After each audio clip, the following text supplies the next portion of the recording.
savez qu'hier, il y a eu évaluation de l'état de siège.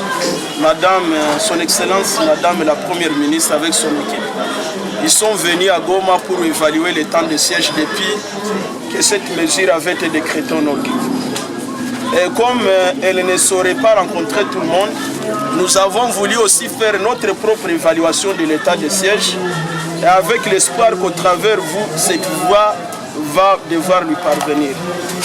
Qu'est-ce que nous, on a pensé par rapport à l'état de siège? C'est avec l'état de siège que nous avons eu le 30 août 2023 le carnage contre les Wazalendo. Et ce carnage a laissé plus de 300 orphelins. Ce carnage a laissé des blessés par balle. Ce carnage a laissé des veuves qui aujourd'hui ne savent pas à quel sens se vouer. Il y a des cas très pathétiques aujourd'hui, messieurs les journalistes. Il y a des cas où le papa est condamné à mort à Monzenze. Il y a un cas où la maman est morte et les enfants sont dans des familles d'accueil. Lesquelles familles d'accueil qui ne savent plus à quel sens se vouer aujourd'hui. Il y a de ces enfants, vous savez, le carnage a eu lieu le 30 août 2023 à la veille de l'ouverture scolaire. Ces enfants ne sont jamais partis à l'école, jamais. Et ce que nous on a regretté parce que tout le monde s'est tué, tout le monde.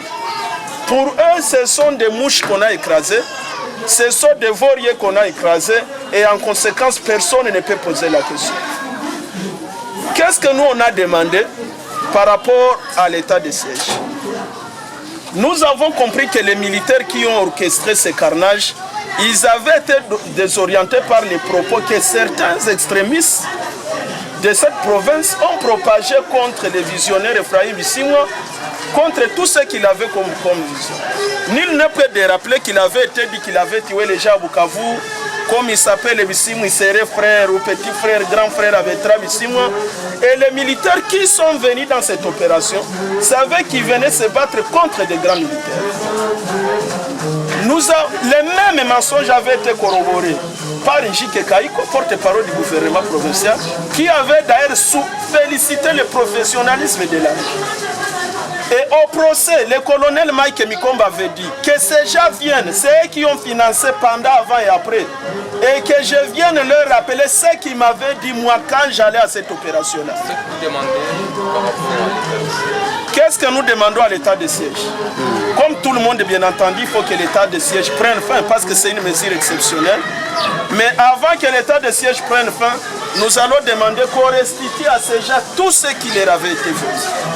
Nous, comme société civile, comme IPELA, nous on est du côté des faibles. C'est pourquoi vous ne nous avez pas vu hier au gouvernorat. Nous on a dit compatir avec ces gens ici. Qu'on restitue tout ce qu'ils avaient volé. Deuxième élément, qu'on puisse se libérer tous ces gens qui croupissent gratuitement à Monzézé. Leur procès au deuxième degré avait pris fait et le verdict devrait tomber depuis les 2 août. Mais jusqu'aujourd'hui, tantôt tous les juges sont malades, tantôt tous les juges sont à Kinshasa. On se pose la question, nous sommes dans quel imbroglio? Deuxième élément que nous demandons à l'état de siège avant que l'état de siège prenne fin, qu'on puisse nous aider à enterrer les gens qui ne sont pas encore enterrés. Les gens n'en parlent pas, mais ça va causer des problèmes, ça. On a tué plus de 103 personnes. Mais le ministre sortant, le ministre Peter Kazak, il a enterré 57 personnes. Nous lui demandons humblement qu'on nous remette les autres qui ne sont pas encore enterrés, qu'on les enterre. Et comme preuve claire, la fille du visionnaire Ephraim Bisimwa, Aimé Bisimwa, elle n'a jamais été enterrée. Qu'on nous dise où sont les autres corps. Et c'est tout simplement ça. Mais on est dans un pays quand on demande des choses sérieuses comme ça, tout le monde commence à s'enflammer. Nous ne demandons pas l'argent qu'on nous dépose les autres corps pour qu'on les enterre. C'est pourquoi lundi le 2 décembre, nous serons au gouvernorat pour réclamer qu'on nous remette ces corps et que nous puissions aller les enterrer en toute dignité et africanité.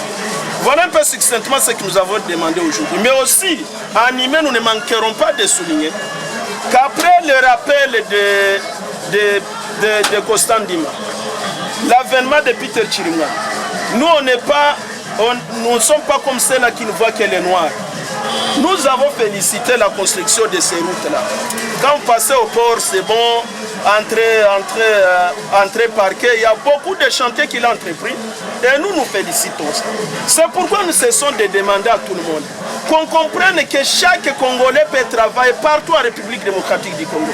Tout le monde, s'il est un Congolais pris de paix, je cesse de montrer que Mobutu avait fait sortir à l'époque un gouverneur qui vient du Bas-Congo. Il a travaillé sur le premier gouverneur quand on a démembré l'ancien Kivu, Conde Villa Kikanda. Il a travaillé, d'ailleurs il y a encore l'hôpital Conde là-bas. Donc tout le monde peut travailler partout en République démocratique du Congo. Parce que je cesse d'insister, ces gens sont morts à cause du non-vivre ensemble, à cause de l'extrémisme dans ce pays. C'est pourquoi je vais demander à tous les frères et sœurs qui sont présents ici qu'ils puissent briser la paix pour qu'ils réclament leurs droits sans aucune terreur. C'est pourquoi je vais leur demander Baondo Oga. Tondo Oga. Tondo Oga. Tondo Oga. Tondo Oga. Tondo Oga. Tondo Oga. Merci.